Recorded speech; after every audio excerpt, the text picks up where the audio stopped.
Hello everyone, today I have an incredible story for you about how a harmless online acquaintance led to a real disaster in a relationship. This is a story about trust, betrayal, and how one conversation can destroy everything you've been building for years. If you are interested in finding out how it all happened and how it ended, stay with us until the end. Don't forget to subscribe to the channel so that you don't miss new stories that turn the idea of love and fidelity upside down. My name is John, I am 34 years old, and I never thought that I would tell such a story about my life. I was married for 7 years to the woman I considered the love of my life, Rachel. We met in college and quickly found a common language. Our relationship developed rapidly.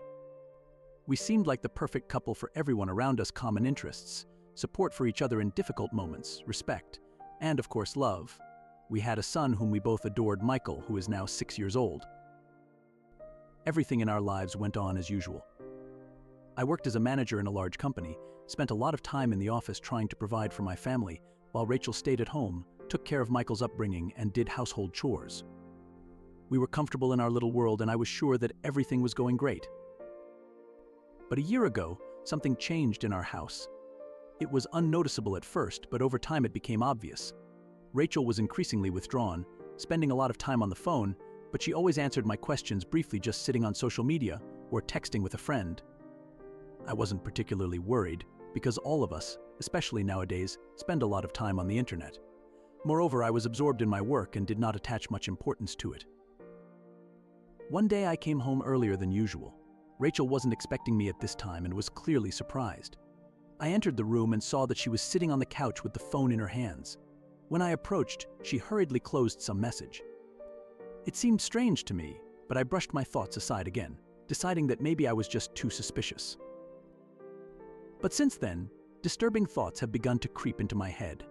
I began to notice that Rachel had become even more withdrawn, as if she were in some kind of her own world. When I approached her, she nervously put the phone aside, avoided communication, and every time I tried to start a conversation, she found reasons to get off the subject. It couldn't help but alert me. I felt like there was a wall between us that I didn't understand how to break down. One evening, I decided to talk to her directly.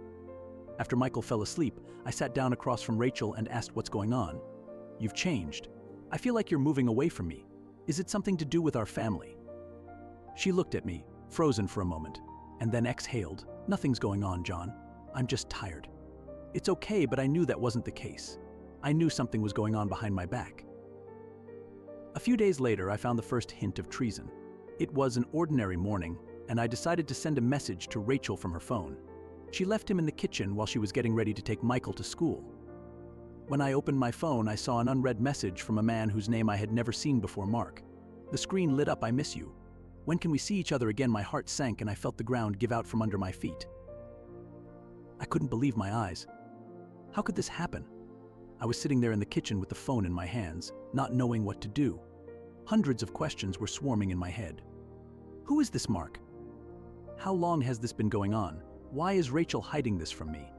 I felt like the whole world was collapsing around me. When Rachel returned home, I tried to stay calm. I wanted to find out the truth, but I didn't want to make a scene, especially in front of Michael. I didn't bring it up that night, but I decided I had to figure it out. The next day, I took a leave of absence from work, saying that I needed time to think. I decided that I needed to find out what was going on between Rachel and this man in order to figure out how to proceed. I installed a program on her phone that allowed me to track messages and started waiting. What I learned over the next few weeks shattered my illusions about our marriage. It turned out that Rachel had met Mark on the internet, on some kind of book forum. At first, it was just harmless conversations about literature, but soon their communication turned to more personal topics. Rachel told him about our family problems, shared her feelings and experiences, which, as it turned out, she could not discuss with me. Mark, being an understanding person, listened to her, supported her, and eventually became something more than just a pen pal for her. I found out that they had been dating behind my back for several months. She went to see him when she said she was going to the store or meeting a friend. These thoughts hit me like a hammer. How could she do that? Why didn't I notice this before? I was horrified at how far things had gone. One evening, when Rachel was on her phone again, I decided I couldn't keep quiet anymore. I went up to her and asked her directly, "Who is Mark?" She froze, as if she was paralyzed. I saw her face turn pale as she tried to think of an answer. But instead of lying further, she just lowered her head and whispered, "I'm sorry, John. I didn't want you to find out like that." Then she told me everything. How they started communicating, how everything turned into something more. How she fell in love with him, despite the fact that we had been together for so many years. She said she didn't want to hurt me, but she was trapped in her feelings. I didn't know what to say. That night I packed up my things and left. I felt like I couldn't be in this house anymore, where everything reminded me of our broken marriage. We lived together for a few more months, trying to repair the relationship, but I already knew that it was impossible. I couldn't trust her anymore, and every time she picked up the phone, I thought about Mark. In the end, we got divorced. This experience has taught me a lot. I realized that relationships require not only love, but also constant attention to each other.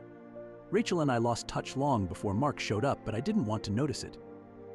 Now I know that it's important to talk, share your feelings, and not let the problems accumulate.